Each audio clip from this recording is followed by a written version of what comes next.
குழந்தைகளே வணக்கம். எப்படி இருக்கீங்க? நல்லா இருக்கீங்களா? சாப்பிட்டீங்களா? தண்ணி குடிச்சிங்களா?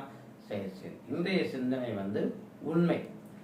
நம்முடைய வாழ்க்கையில எல்லா காரியங்களையும் எப்படி இருக்கணும்? உண்மை சொல்லணும். உண்மையை சொல்லணும்னா நம்ம நல்ல மனிதராக வாழ்க்கையில முன்னேறலாம். பொய் பேசுனீங்கன்னா உங்க வாழ்க்கையில என்ன செய்ய முடியாது? முன்னேற முடியாது. பெற்றோராக இருந்தாலும் சரி, ஆசிரியராக இருந்தாலும் சரி, சகோதரர்களாக இருந்தாலும் சரி, நம்ம என்ன செய்ய வேண்டும்? உண்மையவே பேசணும். பொய் என்ன செய்யக்கூடாது? நம்ம பேசக்கூடாது.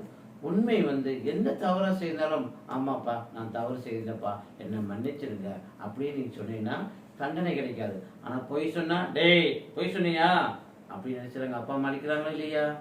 அன்பு குழந்தைகளே, நம்முடைய வாழ்க்கையில உண்மையாக இருக்கணும். நமக்கு சுதந்திரம் வாங்கி தந்த மகாத்மா காந்தியடிகள் அவருடைய வாழ்க்கையில உண்மையாக இருந்தார். அதனாலதான் அவருடைய வாழ்க்கையில இப்ப நம்ம போற்றுகிறோம். மகாத்மாவை போல நம் உண்மையுள்ளவர்களாக இருந்தோம்னால் நம்ம வாழ்க்கையில என்ன செய்யலாம்? முன்னேறலாம். அன்பு குழந்தைகளே, பொய்யை பேசாதே, நீ பொய்யை பேசாதே, உண்மையை பேசு, நீ உலகத்தில் உயரலாம். உண்மையாக இருப்போம். இந்த நாள் இனிய நாளாக அமையட்டும். நன்றி, வணக்கம்.